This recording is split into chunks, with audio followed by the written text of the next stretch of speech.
was Joe Flacco. Joe Flacco showed that he had courage, he had heart, and he can win a game. They did not lose because of him, but they did not win because of him either. He missed big throws. I agree. But it's okay to miss those throws. Yep. It's okay to miss those throws when Lee Evans should have caught the ball and the kicker should have made the field goal. I agree. I mean, it's kind of one of those, like, watching the game, I was hearing, I kind of made my jokes against Joe Flacco as well. Like, I first started off, his little mustache thing yesterday. That's what got me yesterday. I'm not going to. I don't mind his mustache. If he would have won, you would have had everybody in the country wanting that mustache. I mean, to me, like, I made a joke on Facebook yesterday. Joe Flacco looked like a bowl of Fruity Pebbles with that mustache. It was just one of those, wow, really, Joe Flacco? But, like, with the analysts, I was reading, like, Stephen A. Smith, all the analysts, after Flacco had 3 tries to win that game at the end yesterday. Saying it was one of those, like, I was, hearing, like, okay, the defense stepped up once again for Flacco to give him a shot. And he drove the Ravens down the field. He moved the ball. Like, I'm just like, it's like what you said. To me, yeah, Joe Flacco impressed me the most. He, out of any losing quarterback or even the winning quarterbacks, I don't care. Joe Flacco impressed me. He was the most impressive quarterback, and still he doesn't have a legitimate number 1 wide receiver. Where was Anquan Boldin the first 3 quarters? Exactly. Where if you're number 1, get open. I mean, like I talked about earlier, what do you think about that Torrey Smith touchdown yesterday? He just threw it up. You got to remember there was pressure coming into him, and he literally threw it to a spot. And he just threw it as hard as he could. That, to me, Torrey Smith, it's not really his fault if he didn't adjust or if he could have adjusted. It would have been great if he would have adjusted for Baltimore. But he literally, Joe Flacco didn't even know where he was throwing the ball. I know, and then it's like Torrey Smith used his speed, and just like, he's like, you know what? Well, he's a burner. He's a flat-out burner. He burned. That play yesterday. And then, like, let's talk about this NFC Championship game real quick, Dex. Like, once again, this is Real Sports Talk Chicago here. I discussed earlier. Okay, here's my thing. No. Tell me, what are your thoughts? Because I already discussed a little bit. I want to hear your thoughts about the San Francisco. San Francisco played with all the heart in the world. San Francisco proved that they're not going to be here just for 1 year. They're going to be here for the next 4 or 5 years. That defense is legitimate. That defense showed passion and heart. That quarterback played as hard as he could because he was getting hit. Alex Smith got hit yesterday. He got hit hard. It's not his fault. He doesn't have a wide receiver worth a dime, and Vernon Davis only ran 2 good routes the whole game. You just made a great point because I talked about it earlier, Dex. San Francisco wide receivers. They're terrible. With a capital T, terrible. They both should be cut. All of them. There's not a wide receiver there that should be there next year. Not one. Michael Crabtree, you are right now looking like a big bust. You held out for all that money, and in this game, when they needed you the most, you did not come to perform. You came to be a sidekick. You came to be on the bench. That's my thing is, like, the main wide receivers for San Francisco, 3 receptions, 39 yards. 1 reception. No, 2. They had 3. You had, you had Walker. But he's a tight end. Oh, good. Walker's a tight end. Oh, wow. So let me rephrase this again. Actually, 1 reception for 3 yards. That was the 49ers. Let's say it again. 3 yards. 3 yards from your wide receivers yesterday. Show up. Show up next time. And then, like I said earlier. Or say you're not going to play. I'll play with 10 offensive linemen and a tight end and my running back. Because that's what it looked like they were playing with yesterday. Exactly. And then you had the Giants who had 17 receptions for 211 yards from their wide receivers. And what I don't want to hear about the Giants is, well, they're better wide receivers. Michael Crabtree's a first-round pick. Play. Exactly. Ball. This was your day to ball. And he didn't ball. I mean, it's one of those, like, I agree with you. 49ers should cut every freaking wide receiver. I don't care. Today, you're cut today. Not tomorrow, not later. Right now, I'm writing you a check here. I don't want to see you. Don't show up to camp. And my thing is, like, okay, what if Alex Smith actually had a top 20 wide receiver on his roster? A top 30, 40 wide receiver. If he would have had Anquan Boldin. Anybody. If he would have had Devin Hester. That's what I'm saying. Like, this is how. He doesn't even have a deep threat. He doesn't. All he has is Vernon Davis and Frank Gore and the rookie running back. I mean, it's like Kendall Holt, I think his name is. Hunter. Kendall Hunter. Yeah, that's what I'm saying. It's like, this is my thing with the 49ers. It's like what you said earlier. You're absolutely correct. 49ers are legit for the next couple of years. If they get a wide receiver core, this team right here, this is. Or if they get Peyton Manning. You just brought it up. You know what? I talked to my friend earlier today. Alex Smith's a free agent. I talked to my friend Peyton Manning today. might not get picked up. If you clear out, I go get Peyton Manning because I know Peyton Manning will put these guys in the proper positions to do their job. So you're almost reading my mind. I hit my friend on Facebook today because we like to argue a lot on Facebook a lot. I brought up, the scenarios about the whole game. It's my little sports debate. He brought up to me, 49ers, get Peyton Manning. Because what is Peyton Manning known for? He's known for making no-name wide receivers into stud wide receivers. Well, I wouldn't say no-name wide receivers. I'd say average wide receivers. I mean, Anthony Gonzalez is a first-round pick. Reggie Wayne's a first-round pick. Marvin Harrison was there before he got there. Well, true. He had talent. I mean, he had talent, but, Peyton Manning made Garcon. Yeah, I agree. But you know what? Peyton Manning knows how to work with these guys. And Peyton Manning's a true magician in the pocket where he'll slide, and that he has an offensive line if he would end up in San Francisco. A real offensive line. That's what my friend's saying. Okay, this is what my friend told me.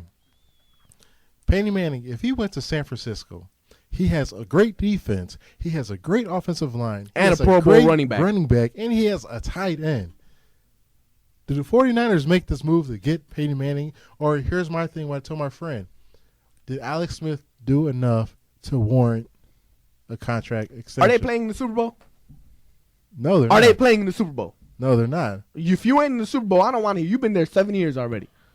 Seven different offensive coordinators, though. That's fine. He's a coach killer. That's fine. He's been there 7 years. If I can't get a Peyton Manning or if I can't get a quarterback that I like, then yeah, I bring him back. But then you're back to the same position. Does he make my wide receivers better? I'm still in the same spot. Or am I going to go get me a if I believe in Alex Smith, then I got to get either Vincent Jackson or Marquise Colston. You have to. I mean, this is my thing is like, okay. Is it Alex Smith or is it these wide receivers? That's exactly. The question. That's the question. I think the answer is it's the wide receivers. It's not Alex Smith. I mean, because Alex Smith. But you have a chance at Peyton. Hey, if Peyton Manning is there with the 49ers. And this is the crazy part about the 49ers. They're young. I know. That's a very young team. I know. This is a scary team. And the one thing I'll give Jim Harbaugh over his brother is he actually knows how to move the ball in spite of his wide receivers. Yes. And in spite of his quarterback. He finds ways to move people around. Yes. I mean, this is another thing my friend brought. Okay, let's say Peyton Manning goes to San Francisco. You know who he could bring along? Reggie Wayne. That's true. But how much does Reggie Wayne really have left in the tank? He didn't show much this year. True, but look at Reggie Wayne's quarterbacks, though. I'll give you that. But Andre Johnson still made things work with T.J. Yates. I mean, but hold on. But you know what? That says something, though. Because let's think about this. Andre Johnson didn't come back to week 14, but he got aggravated his injury again, so he really didn't play again to the end of the season in the first round of the playoffs. But he was still playing good. He was still playing good with a third string quarterback. Yeah, third string, fourth string, whatever. I mean, does that say something now with Indianapolis, their quarterback depth, or does it say more with, you know what, this is how much better T.J. Yates is compared to what Indianapolis? I say is that's the difference between Peyton Manning, elite players like Peyton Manning, Andre Johnson, where they elevate other players. They elevate the players around them. Arian Foster helped him out so much. But my one problem with San Francisco going along is you cannot keep on kicking field goals. Field goals will not win you playoff games. I agree, unless you. And the notion that you do need a good defense or a great defense, but you better have an offense worth a dollar. Well, true, but let's look at the year when the Ravens won. The Ravens won because of 1 year. That's 1 year, but if you still look... even when the Bears won it, they had a top 5 offense. Even when the Steelers won it, they had a top 5 running game. And even the Ravens had a good running game. It was just not the defense. It's not just one entity. You better have something on offense. They got tight end and they got a running back. And that same Ravens team did have a Hall of Famer at tight end. And the rookie of the year at running back. Vernon Davis, is he a potential Hall of Famer?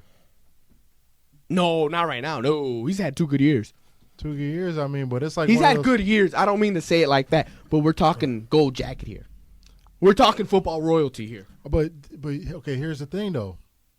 This was the 49ers' first playoffs since when? 2003. That's what I'm saying. This is Vernon Davis' first. This was his first year. He in the did great playoffs. he did very good, but he also played New Orleans Saints, who don't know how to defend worth a quarter, and he did his best. But in the rest of the game, outside of those 2 big offensive plays, I didn't see him or hear him. I He agree didn't with make you. himself known, and that's a little bit of the defense, and that's a little bit of the offense, a little bit of the quarterback, and a little bit of the wide receivers.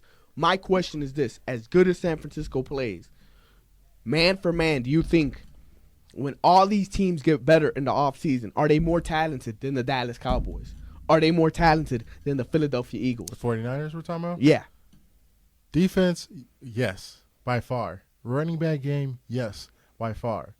Tight end, I would say push because, Witten's Jason numbers. Witten is the best tight end in Yeah. football. I mean, Outside of everybody's going to look at Gronkowski and Jimmy Graham. They throw the ball a lot. Let's put an asterisk to these last few years. The game is changing, but Jason Witten was doing what these guys are doing 2-3 years ago. I agree. And he could have still been doing it if Tony Romo would have not had a broken rib. Then as far as, you know what? I put Alex Smith in the same level as Tony Romo. No, Romo's done much more. Romo's Romo's done a much more. No, I'm a diehard Cowboys fan. You know that. But at the end of the day, what my friend keeps telling me, he pushes me, how many big games has Tony Romo actually had? I give you that, but Tony Romo, if you look at the teams Tony Romo lost to, they always ended up in the Super Bowl. That's my thing with Seattle, That's what I'm saying. the Giants. The Giants. See, this is my thing. It's not like he was losing to. My thing with Tony Romo has never been that he's not a good quarterback or that he can't lead. Now that we're on Romo, my whole thing with Romo is, can you elevate your game in the biggest of games? I think this year he proved he could, but at the end of the day, he had a head coach who was an idiot. For that second half, he was an idiot. I'm sorry. They would have been in the playoffs. Jason wouldn't cost them 2 or 3 games. Yeah. Then you have a defense. If you're now, I got a question for you. Yes. If you're Jerry Jones, yes. I already know the question. Yes. Why not get rid of Yes. Garrett? And I have the head coach for you. And everybody's going to go, he doesn't win playoff games. He's never had a quarterback like Tony Romo outside of when he had Joe Montana for 2 years. Who's quarterback? Marty Schottenheimer. You put Marty Schottenheimer, he will motivate that team to win a Super Bowl. Marty Schottenheimer. Wow. You know who I'd actually like for the Cowboys to have as a head coach?